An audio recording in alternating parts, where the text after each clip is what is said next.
আজকে একটা Bengali dish নিয়ে এসেছি, একদমই ডেলিশাস ট্র্যাডিশনাল ডিশ, ভীষণই টেস্টি মুড়ি ঘন্টের রেসিপি। এটা মাছের মাথা দিয়ে, কাতলা মাছের মাথা দিয়ে আর গোবিন্দভোগের চাল দিয়ে এই রেসিপিটা হয়। ভীষণই একটা টেস্টি রেসিপি। দেখতে থাকো তোমরা পুরো রেসিপিটা, তাহলেই বুঝতে পারবে।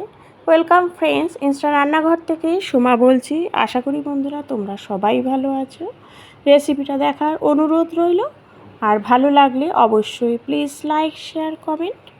দেখতে থাকো রেসিপিটা। নিয়েছি হচ্ছে কাতলা মাছের মাথা, আর এখানে রুই মাছের মাথাও নেওয়া যায়, কিন্তু কাতলা মাছের মাথাতে টেস্টটা বেশি ভালো হয়। আর তার সাথে নিয়েছি হচ্ছে গোবিন্দভোগের চাল, আর নিয়েছি আলু একটু, আর পেঁয়াজ কেটে নিয়েছি একটা ঝিরিঝিরি করে, পেঁয়াজ, কাঁচা লঙ্কা আর রসুন আমি কুচি কুচি করে কেটে নিয়েছি। আর তার সাথে লাগবে কিন্তু অবশ্যই আদাটা আমি পরেই দেব। রেসিপিটা শুরু করছি। এখানে কিন্তু রেসিপিটা শুরু করার আগে একবার বলেছি, আরেকবার বলছি, এখানে কিন্তু গোবিন্দভোগের চালটাই লাগবে, তাহলেই কিন্তু টেস্টটা ভালো আসবে। প্রথমেই আমি তেল বসিয়ে দিয়েছি, তেলের মধ্যেই আমি সব ফোড়ন দিয়েছি দারচিনি, এলাচ, লবঙ্গ। সব ফোড়নটা দেওয়ার পরে আলুটাও দিয়ে দিলাম, মাথাটাও কিন্তু এই সময় আমি দিয়ে দেব। আলাদা করেও মাথাটা ভেজে দেওয়া যায়, কিন্তু কোনো দরকার নেই, একবারেই ভাজলেই একদমই ভালো হবে, কারণ কোনো অসুবিধা হবে না, গ্যাসও বাঁচবে। দেখো আমি কিন্তু ঢেকে ঢেকে সব একসাথে ভেজে নিলাম। দেখো পুরোটাই কিন্তু খুব সুন্দর করে ভাজা হয়ে গেছে। আমি এই সময় দেব হচ্ছে গোবিন্দভোগের চালটা, সেটা তোমাদের দেখিয়ে দিচ্ছি। আলু, মুড়ি, মাছের মাথা পুরো কিন্তু খুব ভালো করে ভাজা হয়ে গেছে, মাথাগুলো ভেঙে দিয়েছি। এই সময় আমি চালটা একটু হালকা করে ভেজে নেব।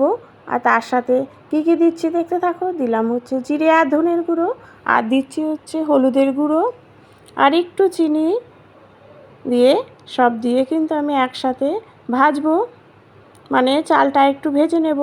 চালটা একটু হালকা করে লাল লাল করে একটু হালকা ভাজবে, একদমই কড়া করে ভাজবে না, তাহলে কিন্তু ভালো হয় না, চালটা শক্ত থাকে, চট জলদিও হয় না।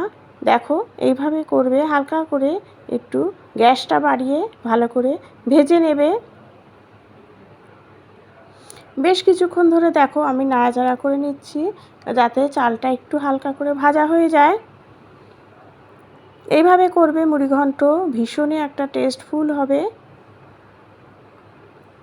দেখো বেশ কিছুক্ষণ ধরে কিন্তু আমি ভেজে নিচ্ছি। এই সময় আমি আদাটাও দিয়ে দিয়েছি, আদাটা দিয়ে আমি সব ভালো করে ভেজে নেব।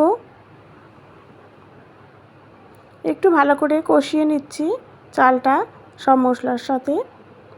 তারপরে দেখো জলটা দিলাম, একদমই বেশি জল দেবে না, কারণ এখানে কিন্তু একটু শুকনো শুকনো ঝরঝরা যে মুড়িঘণ্ট, সেটাই কিন্তু খেতে বেশি ভালো লাগে, সেই জন্য জলটাও পরিমাণ মতো দেবে। এই সময় দিয়ে দেবো হচ্ছে চালটা কিন্তু একদমই সেদ্ধ হয়ে গেছে, একটু চিনি দিলাম, আর একটু শুকনো লঙ্কার গুঁড়ো দিয়েছি, কারণ একটু ঝাল ঝাল ভালোই লাগে। আর একটু চিনিটাও কিন্তু পরিমাণ মতো দিতে হবে, কারণ এটা মুড়িঘণ্ট, একটু মিষ্টি ঝাল সব ব্যালেন্সটা যাতে ঠিক থাকে, তাহলেই খেতে ভালো লাগে। দিয়ে দিলাম হচ্ছে শুকনো লঙ্কার গুঁড়ো, আর তার সাথে নামানোর সময় একটু ঘি, গরম মশলা। আর দেখো রেডি হয়ে গেলে একটু ধনেপাতা ছিটিয়ে রেখে দিয়েছি নামানোর পরে। একদম টেস্টি টেস্টি, একদমই ইয়াম্মি মুড়িঘণ্টের রেসিপি রেডি হয়ে গেল, একদম ঝরঝরা। কেমন লাগলো রেসিপিটা অবশ্যই কমেন্টের মাধ্যমে কেমন লাগলো অবশ্যই জানিও। Thank you.